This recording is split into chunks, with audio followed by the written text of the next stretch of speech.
આ હિન્દુસ્તાનનો છોકરો અમેરિકાની કેટલું છે છોકરી કે આના પરથી માણસે કેટલા વાગે ઉઠવું જોઈએ, સવારના કાર્યક્રમ શું કરવા જોઈએ અને જીવન કેવી રીતે જીવવું જોઈએ એ જ સમજાવો.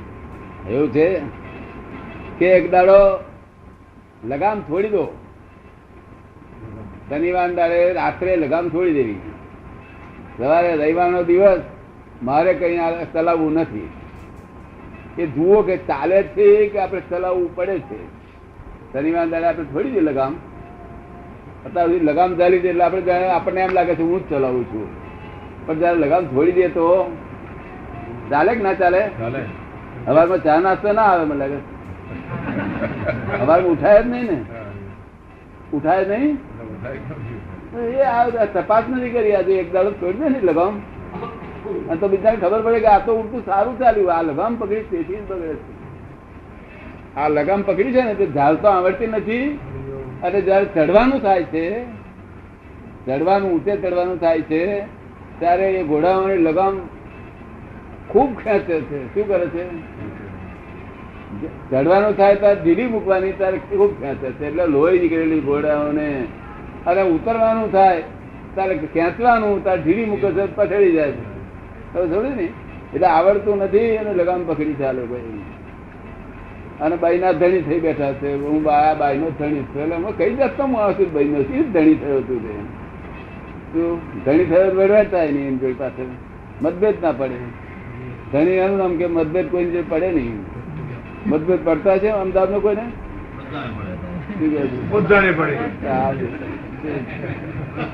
મારા આખી જિંદગી મતભેદ નહીં પડ્યો કોઈ જોડે. કોઈ જોડે મતભેદ પડ્યો નથી મારા આખી. મને કોઈ કે તમે ચોર છો તો હું કહું ભાઈ શા આધારે તું મને આધાર સમજાય? કે તમારા કોર્ટની પાસે લખેલું છે કે આ ચોર છે. વાત મત જોવા દે. કરેક્ટ વાત છે. તારી વાત સાચી છે કે આ ચોર છે એવું પુરાવો છે ને તારી પાસે? તો કઈ પણ પુરાવો હોય કે ને.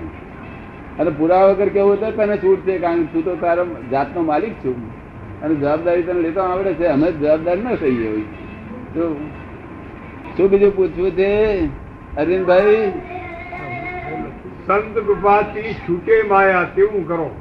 સંત કૃપાથી બધું છૂટે. જે માગો એ મળે. આ દુનિયામાં કોઈ એવી ચીજ નથી કે ભગવાનની જ્ઞાની પુરુષની કૃપાથી ના મળે.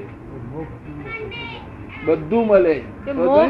બીજું કશું નથી. હા, ફક્ત લોભ ના કરવો જોઈએ. આમાં લોભ ના કરવો જોઈએ. તમારે અડચણ બધી કરે. જય સચિદાનંદ.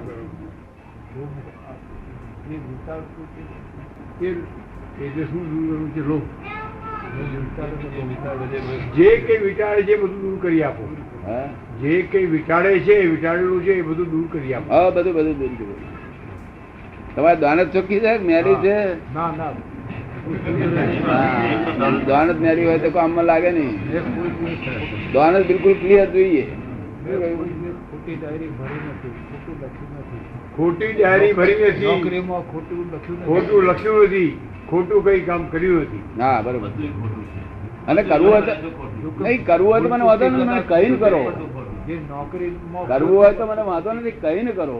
તો કોઈ કહે છે મારે બીજી બૈરી બની છે. હું કહું ભાઈ મને કહીને કર પાણ. પણ તું મને પૂછ્યા વગર ના કરી. વાંધો નથી. આ દુનિયામાં કઈ કોઈ જાતનો કઈ સ્ત્રી કઈ નરકમાં લઈ જાય છે? આપણી દાનત નરકમાં લઈ જાય છે. શું લઈ જાય છે? આપણી ખરાબ દાનત છે. શું છે? સ્ત્રી તો આત્મા છે. સ્ત્રી તો આત્મા છે. સ્ત્રી આત્મા સ્ત્રી નથી કે આત્મા પુરુષ નથી. આત્મા તો શુદ્ધ આત્મા. એટલે આપણે દ્રષ્ટિ જોતા નથી આવડતું. દ્રષ્ટિ પોતાની સારથી થઈ ગઈ છે. શું થઈ? જાનવરી પાછવી જ દ્રષ્ટિ છે.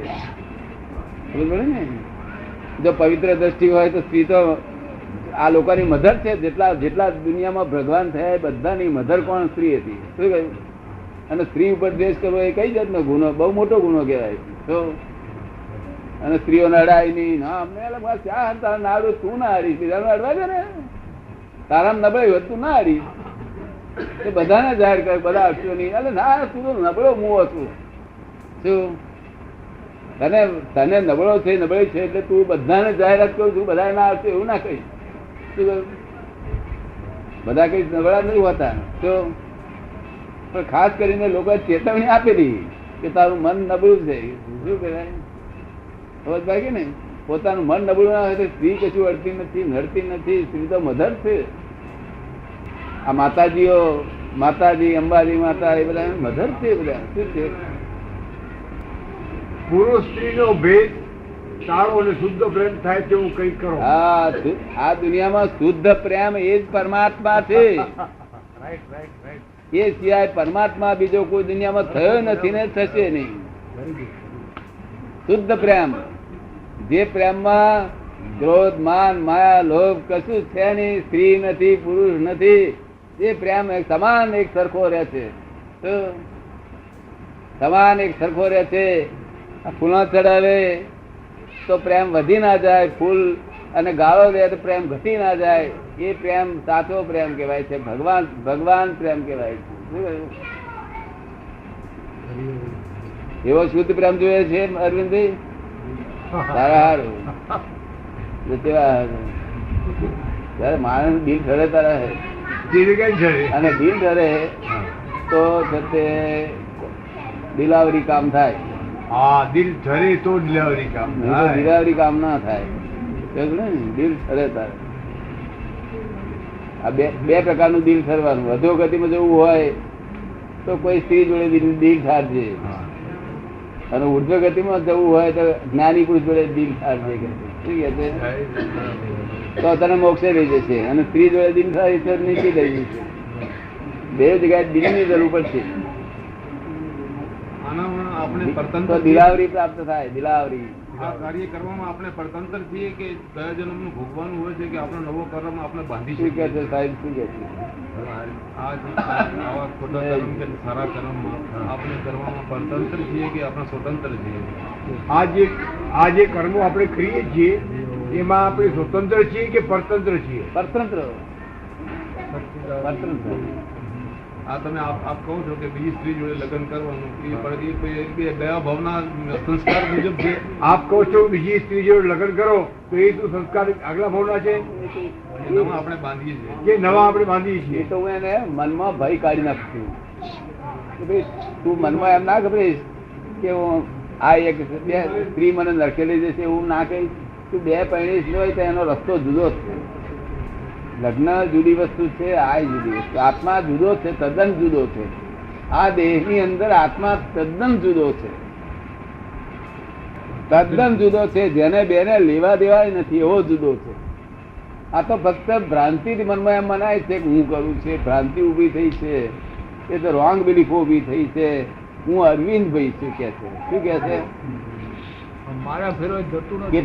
કેટલા કાળથી અરવિંદભાઈ છો તમે? આ જન્મતાથી. હા, જન્મ્યા જન્મ પહેલા કાય શું હતા? હા, તો અરવિંદભાઈ નામ ધારણ કર્યું તો અરવિંદભાઈ. લોકોએ કહ્યું ચંદુભાઈ તો ચંદુભાઈ. લોકોએ કહ્યું એ માની લીધું અને પોતે માની લીધું. તરત હવે ને મનુષ્ય યોનિ બધા યોનિ કરતા ઉત્તમ ગણાય છે. એનામાં કહે છે આપણે કર્મ કરવામાં સ્વતંત્ર છીએ. એવું કઈ છે કે મનુષ્ય યોનિ બધી યોનિ કરતા ઉચ્ચ ગણાય છે. હા, ઉત્તમ. તો એમાં સ્વતંત્રતા ખરી? હે? એમાં કર્મ કરવામાં સ્વતંત્રતા ખરી? કર્મ કરવાનું સ્વતંત્ર રીતે કર્મ કરી શકે? નવો કર્મ ઉભું કરી શકે કે નવું કર્મ ઉભું કરી શકે? નવા કર્મ જ ઉભા કરનારી મનુષ્યોની છે, બીજા કોઈ લોકોની નથી. આ મનુષ્યોની એકલી જ એવી છે કે નવા કર્મ બાંધ કરે છે, અને બીજી કોઈ યોની નથી જે નવા કર્મ બાંધે. હવે નવો કર્મ ખરેખર રીતે બાંધતા નથી. એટલે એને ભ્રાંતિ છે કે હું કરું છું, તેથી એ જવાબદાર બને છે, બાકી ખરેખર પોતે કરતા જ નથી. અમુક માણસ અમુક ઉંમર સુધી કઈ બીજા વિચારનો હોય છે, પછી એમને કઈ ઠોકર લાગે છે, બીજા વિચાર, પછી ઊંચો વિચાર જતા રહે છે.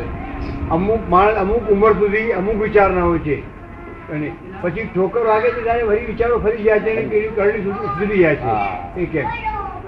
એ કેમ થાય છે?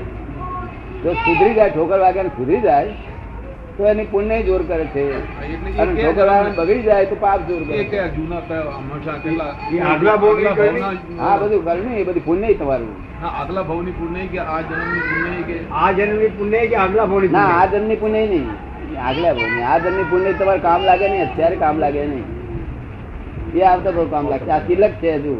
હજુ આ સિલક જમે નહીં થઈ, હજુ લેઝર ના પાને જમે થાય ત્યાર પછી. જયારે માણસ મરે ત્યારે લેઝર ના પાને જમે થાય, ત્યાર પછી લેવાનું તમને હક છે, ત્યાં સુધી લેવાનું.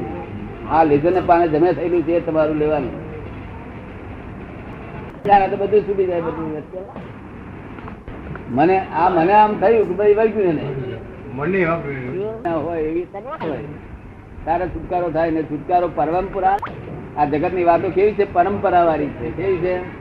બહુ આનંદ થાય.